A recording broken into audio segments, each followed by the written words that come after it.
Bonsoir, je vais vous présenter aujourd'hui un cours très important en matière de médecine légale qui constitue un motif très fréquent de consultation au cours de la garde. C'est ce qu'on appelle les violences sexuelles. En plan du cours, on a une introduction, intérêt de la question, définition, études cliniques. On a différents types. On a le viol, l'outrage public à la pudeur, l'attentat à la pudeur, inceste, homosexualité, adultère, prostitution, harcèlement et conclusion. En introduction, la question des agressions sexuelles préoccupe de plus en plus les sociétés modernes. Les plaintes des victimes, les mouvements associatifs et les médias ont contribué à une meilleure prise en charge et prise de conscience de la gravité de ces actes. Les agressions sexuelles sont fréquentes mais souvent cachées par peur de la victime devant le rejet social. Donc les victimes, elles osent déposer plainte et poursuivre leur agresseur par peur, beaucoup plus. Pourquoi on étudie la question des violences sexuelles? Premièrement, c'est pour apprendre aux médecins à accueillir une victime de violences sexuelles, c'est-à-dire au début de l'examen, on doit prendre en charge psychologiquement la victime et physiquement pour arriver à gagner son consentement, pour dire la vérité. Deuxièmement, savoir quel examen et quel prélèvement pratiquer en urgence. Par exemple, dans le cas d'une agression récente qui date de moins de 72 heures. Dans ce cas, on pourra faire des prélèvements à visée anatomopathologique, à visée histologique, à la recherche de spermatozoïdes. Au-delà de ces délais-là, la recherche va être négative.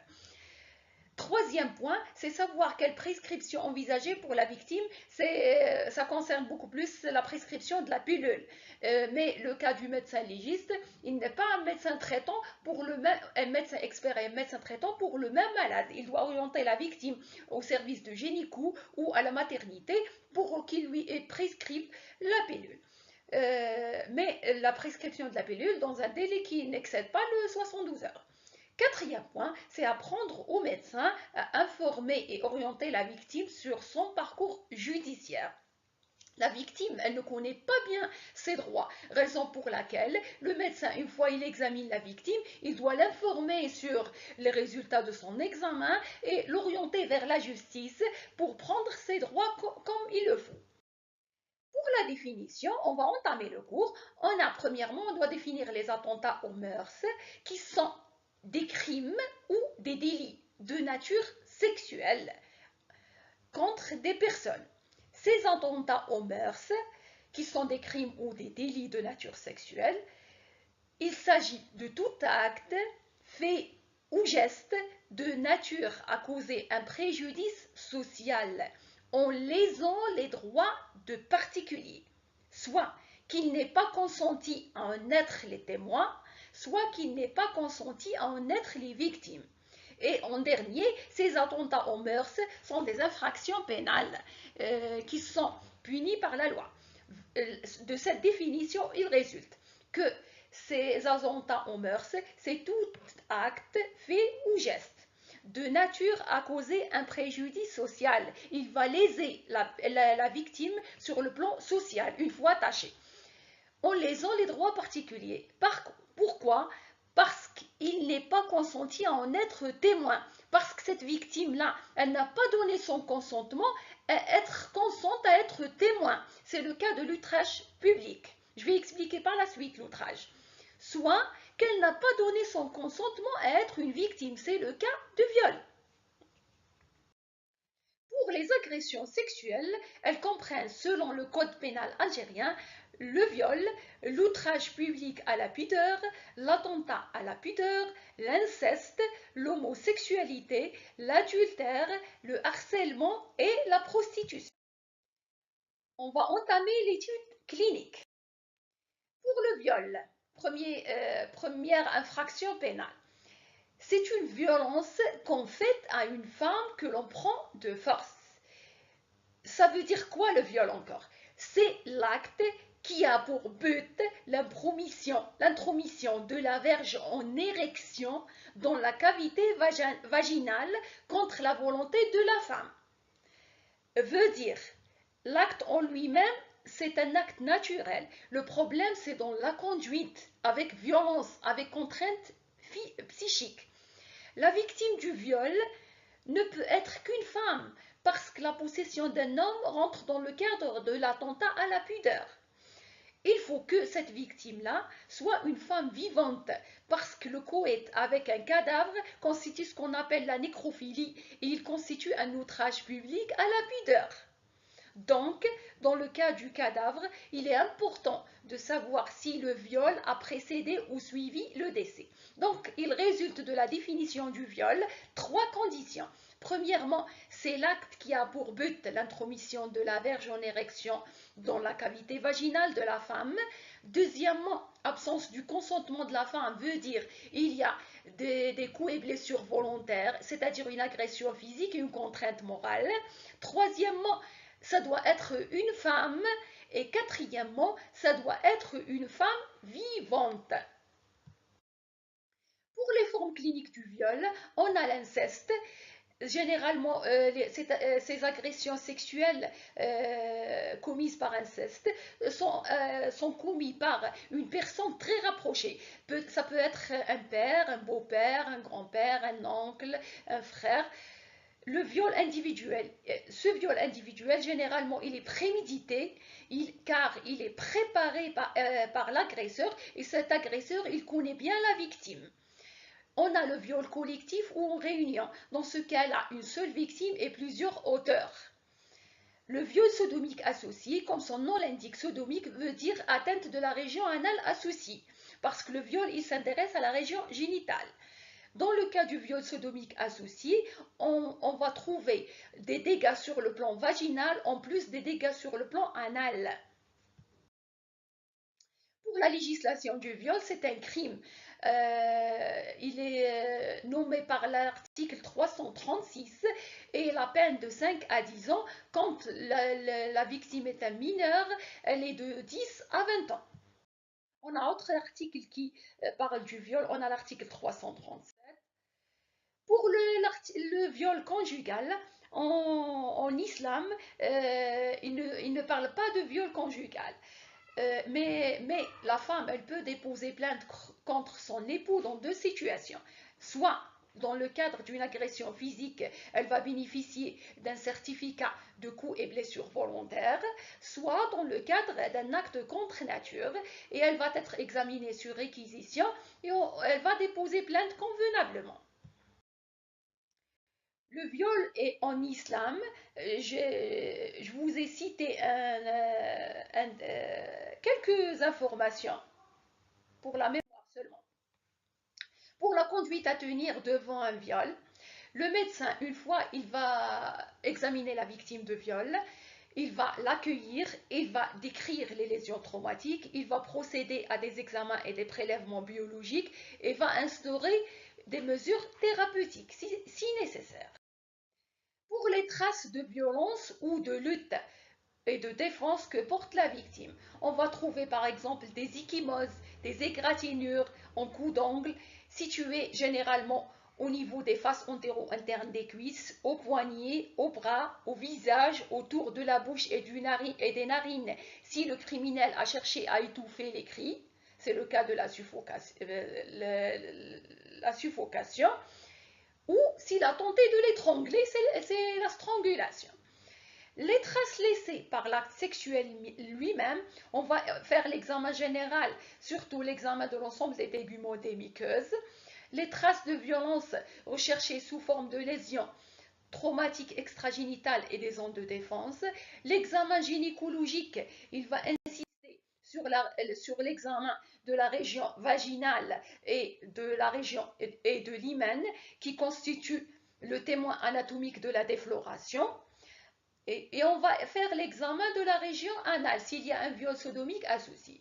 Pour les lésions anatomiques qu'on va rechercher, ils sont situés à l'entrée du vagin, essentiellement l'hymen, qui est d'une présence constante chez toutes les jeunes filles ou chez toutes les filles. Cet hymen-là, c'est quoi? C'est un repli muqueux, circulaire et constant qui sépare la vulve de la partie inférieure du vagin. Son bord libre il limite l'orifice immunéal. Ça existe différentes formes, je vais vous montrer après. Les formes les plus fréquentes, c'est l'annulaire semi-lunaire. Chez la fille vierge, l'hymen est d'une existence constante, comme je vous ai dit. Il est assez profondément situé chez la petite fille. Chez la fille nubile, il se trouve immédiatement derrière les petites lèvres, barrant l'entrée du vagin. Voici un schéma qui présente les différents types d'hymen. On a dit que les variétés les plus fréquentes, c'est l'hymen semi-lunaire, l'hymen annulaire. Vous avez en plus l'hymen frangé, l'hymen à languette, l'hymen à pan, l'hymen labié, l'hymen lobé, l'hymen crivriforme et l'hymen en carène scléreux. Pour les caractères de la défloration, ça diffère s'il s'agit d'une défloration récente ou d'une défloration ancienne. Pour la défloration récente, généralement, elle s'y situe généralement vers 5 heures et vers 7 heures. Je vais vous expliquer. Essayez d'imaginer que au niveau de la région vaginale, on a une montre. Pour situer ces déchirures-là, essayez d'imaginer au regard de quelle heure. Les plus fréquentes en cas de défloration, c'est en regard de 5 heures et en regard de 7 heures. Pour dire qu'il s'agit de déchirures récentes, ce sont des déchirures hémorragiques, suintantes et chymotiques. Elles peuvent être complètes comme elles peuvent être incomplètes. Généralement, si l'agression remonte à 15 jours au plus, on rentre dans le cadre de des déchirures anciennes. Et ça prend le même aspect, des déchirures de 15 jours à un mois, à une année, à plusieurs années. Pour les déchirures anciennes, ça va perdre les caractéristiques d'une chose traumatique. Veut dire, on va trouver les déchirures, mais ne sont ni échymotiques, ni hémorragiques, ni suintantes. Pour attirer l'attention, les déchirures traumatiques doivent être différenciées des encoches congénitales. Comme son nom l'indique, c'est congénital. C'est presque le même aspect, mais ça diffère.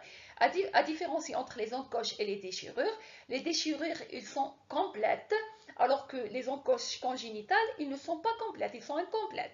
Les encoches, ils sont symétriques et bilatérales. Les déchirures ne sont pas symétriques et ne sont pas bilatérales. Pour attirer l'attention, on a ce qu'on appelle l'hymen élastique ou l'hymen complaisant. L'hymen élastique, c'est quoi? C'est un hymen généralement annulaire, béant. Généralement, son orifice est béant. Les rapports se feront librement, normal, mais ça ne se déchire pas. Ça se déchire au cours de l'accouchement. C'est pour cette raison qu'on appelle hymen élastique ou complaisant. Pour les petites filles au-dessous de 10 ans, la défloration est exceptionnelle. En cas des agressions des petites filles, on va trouver beaucoup plus des lésions périnéales parce que l'hymen est profondément situé. Chez la vieille fille, l'hymen il est sclérosé, fibreux, tendineux, quasi cartilagineux, inviolable. Vous avez un schéma d'un hymen intact A, hymen après le premier rapport c'est B et après plusieurs rapports c'est C.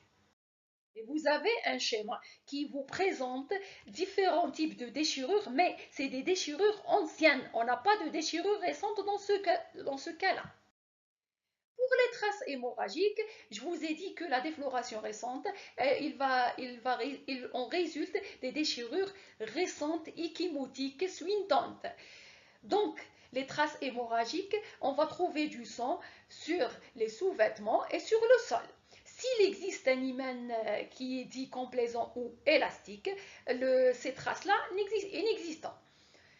Les traces spermatiques, c'est l'intérêt de faire les prélèvements dans le plus bref délai après l'agression. On a dit au début que faire des prélèvements dans le plus bref délai veut dire, par exemple, elle vient la victime pour bénéficier d'un certificat. Je vais l'examiner, j'ai trouvé des éléments en faveur d'une agression récente.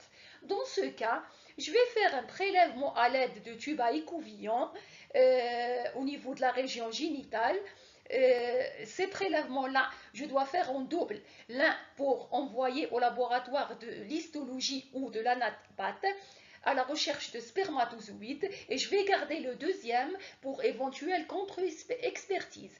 Ou, par exemple, la justice, une fois déposé plainte, elle va m'envoyer une réquisition pour lui donner ce deuxième prélèvement à visée génétique pour qu'elle l'amène au laboratoire, chez nous, laboratoire de Bouchaoui à Alger, pour éventuelle identification génétique de l'auteur. Pour les délais des prélèvements, on a 24 heures au niveau de la bouche, on a 72 heures pour 48, 72 heures la région anale et 72 heures à 96 heures au niveau de la région génitale. L'expertise médico-légale d'un viol va avoir utilisé diverses données en vue de répondre aux questions posées concernant la matérialité du viol, les circonstances et la date. Le but de l'examen dans ce cas, il va identifier les signes de violence génitale et extragénitale. Deuxièmement, il vise à diagnostiquer les MST, c'est-à-dire les infections sexuellement transmissibles ou éventuels états de grossesse. Il va apprécier les besoins médicaux, psychologiques et sociaux de la victime. Pour les circonstances sont très diverses. La victime, elle peut avoir déjà posé plainte et dans ce cas, elle viendra au service sur une réquisition. Soit elle va venir d'emblée au médecin pour qu'il lui fasse l'examen et lui délivre le certificat. Chez nous, à notre service, on exige une réquisition. Pourquoi faire? C'est pour protéger la victime d'une éventuelle, par exemple, un éventuel crime. Par exemple, les parents, ils ne sachent pas sur son agression. Alors, quand ils sachent, ils veulent la tuer. C'est pour protéger la victime, soit des parents ou de l'auteur. Et pour préserver ses droits. Les faits peuvent être récents ou anciens, uniques ou répétés dans le temps. C'est le cas de l'inceste. Les constatations faites dans le plus bref délai de l'agression sont irremplaçables. Donc, c'est une urgence médico-légale. Parce que les constatations qu'on trouve quelques jours après l'agression sont irremplaçables. On va trouver des lésions récentes, on va trancher que c'est des lésions remontent à tel jour. En plus des prélèvements. Pour l'examen clinique, on va accueillir la victime, on va lui expliquer, on va la soutenir sur le plan moral, on va lui expliquer les différentes positions de l'examen, on va la réconforter, on va la rassurer. Donc l'entretien est le premier temps de l'examen, il doit permettre de préciser les points suivants parce qu'au niveau du service, on a un questionnaire à remplir. Mais ce questionnaire-là, il va être gardé sur le double du dossier. On va préciser la date, l'heure, le lieu et les circonstances de l'agression. Ça peut être un kidnapping, ça peut être fugue, etc. On va préciser s'il s'agit d'une agression unique ou répétée, la nature de l'agression, les violences associées, les menaces, l'identité de l'auteur par rapport à la victime. Chez la femme, les antécédents gynécologiques et obstétricaux, la date de la dernière règle, la notion de rapport sexuel antérieur au fait et l'existence d'une contraception. On doit poser la question sur une toilette, si elle a changé de vêtements ou pas avant l'examen médical. Si elle n'a pas changé ces vêtements-là, on doit lui conseiller de prendre ses vêtements, de les sécher à l'abri de la lumière et de les prendre chez la police une fois déposée la plainte pour qu'il les ramène au labo de Bouchaoui pour l'identification. Le retentissement émotionnel aigu de l'agression aussi. En cas d'un enfant très jeune, l'entretien a lieu d'abord avec les parents ou avec la personne qui l'accompagne pour préciser le motif de consultation, les signes d'appel, parce que généralement chez l'enfant qui a subi une agression à répétition, il ne va pas se plaigner, il ne va pas raconter son histoire convenablement. Il va développer une asthénie, des troubles de la croissance, des cauchemars, insomnie, modification de l'humeur, repli sur soi, agressivité, troubles de langage, absentéisme ou échec scolaire. Tout ça parce que généralement les agressions subies par l'enfant, elle est généralement de la part d'une personne très rapprochée. L'entretien permet d'évaluer le comportement de la victime, son niveau intellectuel et émotionnel. Pour l'état général ou l'examen général, on doit examiner les vêtements à la recherche de déchirures ou taches ou traces de sperme ou de sang. Deuxièmement, la présence de stigmates de lutte ou de violence qui seront recherchés sur tout le corps, en particulier au niveau des zones de défense, avec l'établissement d'un schéma précisant la topographie et la nature des lésions. On doit prendre le poids et la taille et on doit chercher des traces de violence qui doivent être schématisées et photographiées. Pour l'examen gynécologique, on précise l'aspect de l'hymen et l'orifice hyménéal. L'hymen peut être le siège au lieu de déchirure, on va trouver des encoches congénitales. La prise de photographie s'il y a consentement de la victime. La vulve, elle est examinée dans sa totalité. On va examiner le périnée, les grandes lèvres, les petites lèvres, la fourchette, l'hymen, le clitoris. Pour l'examen anal, chez nous, on fait l'examen systématique parce que la plupart du temps, il y a une agression au niveau de la région génitale et au niveau de la région anale. Donc, l'examen, je ne vous ai pas dit comment faire l'examen. L'examen de la région génitale, on met la victime en décubitus dorsal sur une table gynécologique avec une source de la lumière. On fait la flexion des cuisses, et on essaye de tirer. Alors, dans la région génitale, c'est la région génu-pectorale avec un bon éclairage et on écarte les fesses à la recherche d'un effacement des plis radiés, à la recherche d'une béance du sphincter anal en plus des lésions.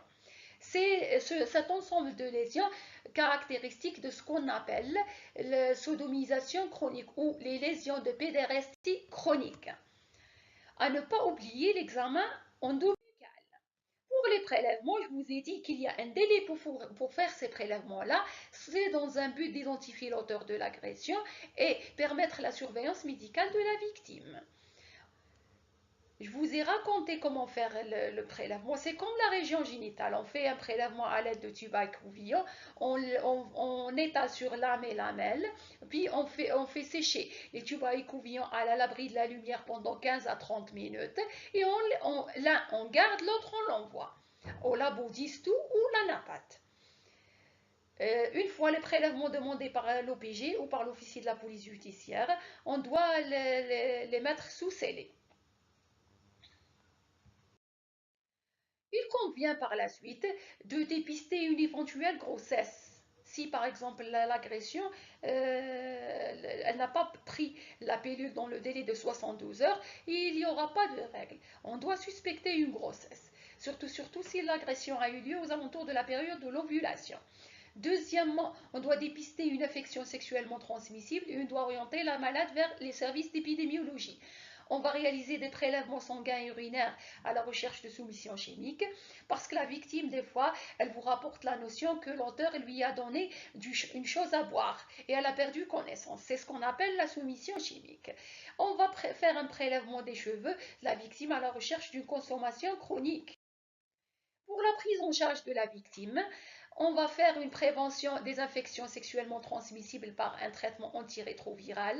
On va faire la prévention de la grossesse par la prescription de la pilule et la prise en charge psychologique, tout en écoutant la victime, à ne pas faire un jugement personnel et à ne pas chercher à dédramatiser, à augmenter sa situation.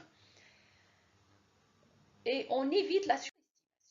Le certificat. Notre certificat, il ne va pas mentionner tout ce qu'on a fait. Seulement, on va mentionner la date, la référence, le certificat de constat de violence sexuelle, je sous-signé docteur.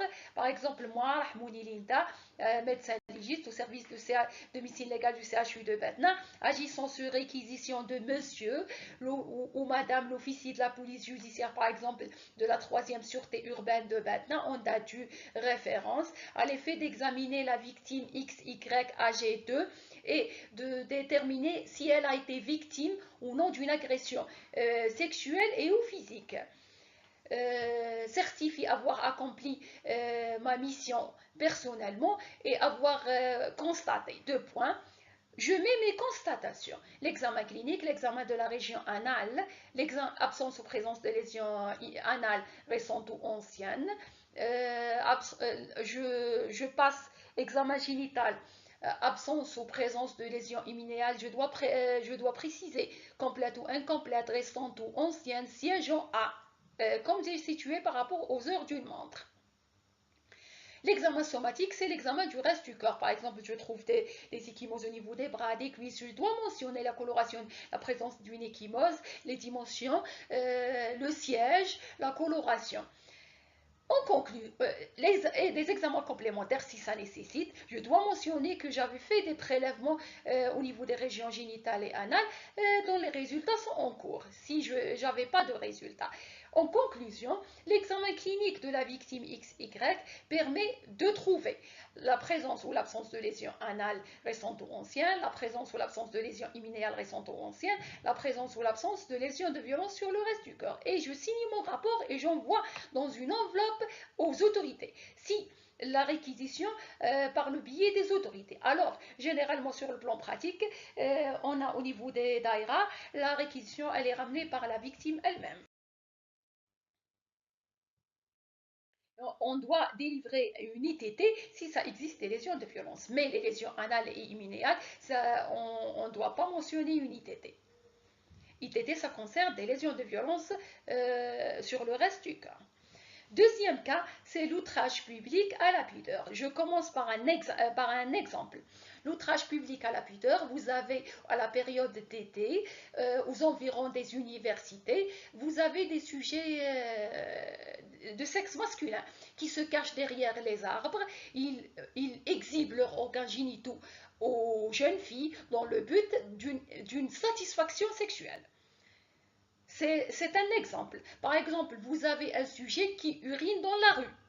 C'est un outrage public à la pudeur.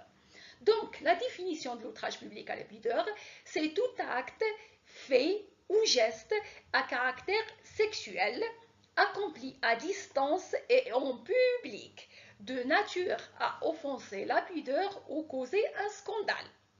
C'est tout acte, fait ou geste à caractère sexuel, parce que c'est des agressions sexuelles, c'est des violences sexuelles, accomplis à distance, c'est-à-dire comme le cas de l'exhibitionnisme, et en public, comme ce sujet qui urine dans la rue, de nature à offenser la pudeur et à causer un scandale, parce que c'est une chose qui n'est pas normale. Différentes formes, on a l'outrage public à la pudeur et on a l'exhibitionnisme. La mission pour l'exhibitionnisme, ça peut être un sujet sain, ça peut être un sujet malade. Dans ce cas, la mission du médecin devant le cas de l'outrage public à la pudeur, c'est quoi? C'est rechercher si cet acte-là a été commis dans des conditions pathologiques. Et ce médecin ou cet expert, il doit s'efforcer de dépister les fausses accusations en démontrant l'impossibilité matérielle de l'acte ou en analysant l'état mental de la plaignante et son environnement. Pour l'outrage public à la pudeur, ce n'est pas un crime, c'est un délit reprimé par l'article 333. L'attentat à la pudeur, c'est le troisième type de violence sexuelle. L'attentat à la pudeur, c'est toute agression sexuelle en dehors du viol. On a dit que le viol, il s'attaque à la région génitale. Donc l'attentat à la pudeur, il s'attaque à la région anale. Donc l'attentat à la pudeur, c'est un acte commis sur une personne toujours non consentante ou incapable de consentement, de nature à offenser sa pudeur. Il s'agit de toute agression sexuelle corporelle autre que le viol. On a dit que le viol, il s'attaque à la région génitale, l'attentat à la pudeur, c'est la région anale. Ces attentats à la pudeur comprennent tous les attouchements sur les parties génitales avec les doigts, la bouche, la verge ou un autre corps étranger. Tous les actes impudiques, tels que les pratiques homosexuelles ou sodomiques.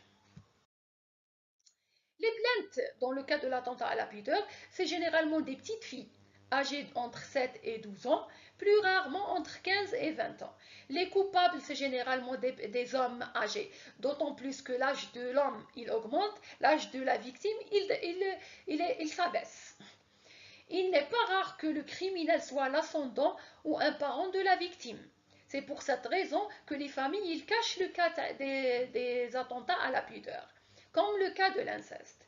L'examen a pour but d'apporter la preuve de l'acte commis et éventuelles contraintes physiques associées. De même, il identifie les tâches suspectes, il cherche l'examen de l'inculpé.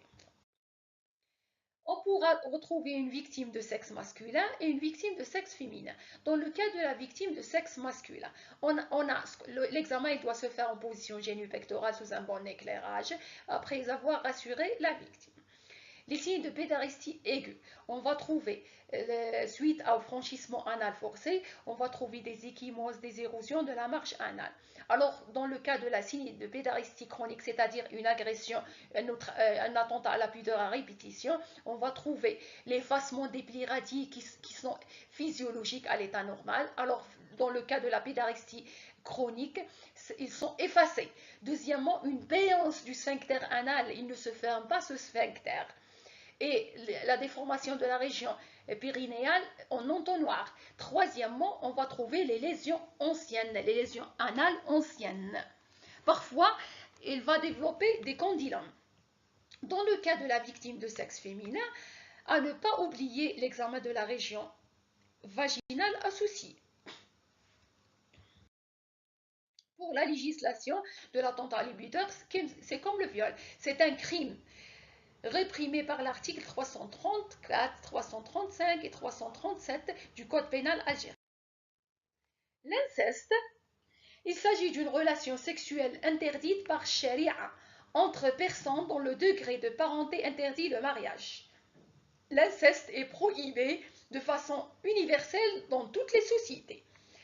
On a l'article 337 qui parle de l'inceste et elle subit la loi du silence, l'inceste.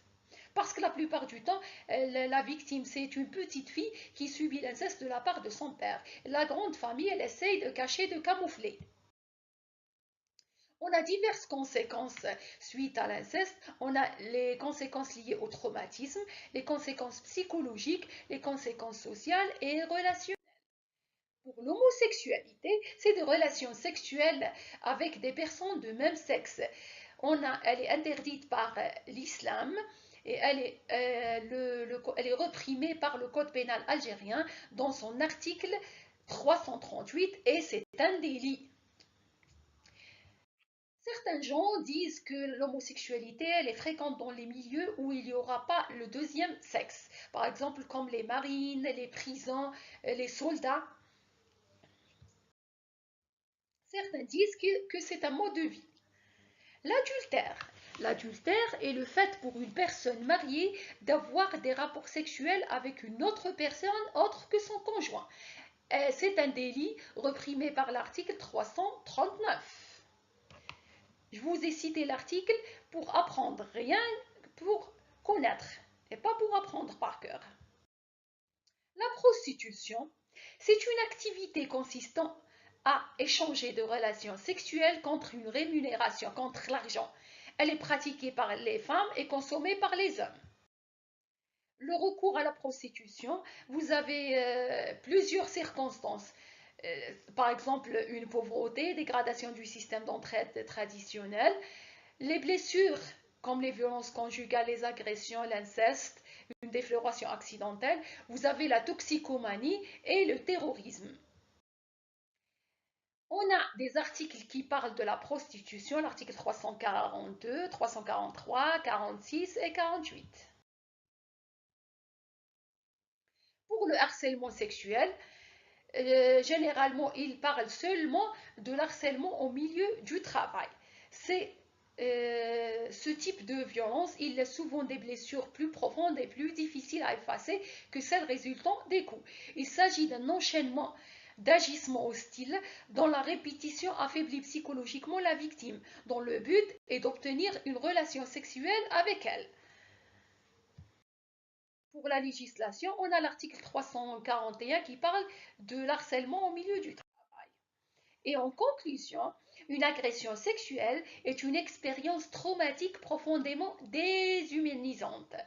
L'examen médical d'une personne victime de violences sexuelles est lui aussi potentiellement traumatisant pour la personne examinée. Il nécessite donc une attention particulière du médecin. La dimension technique de préservation des preuves, du constat médical et de l'instauration des traitements éventuels ne doit pas se substituer à l'humanité et à la qualité de l'accueil des soignants intervenants.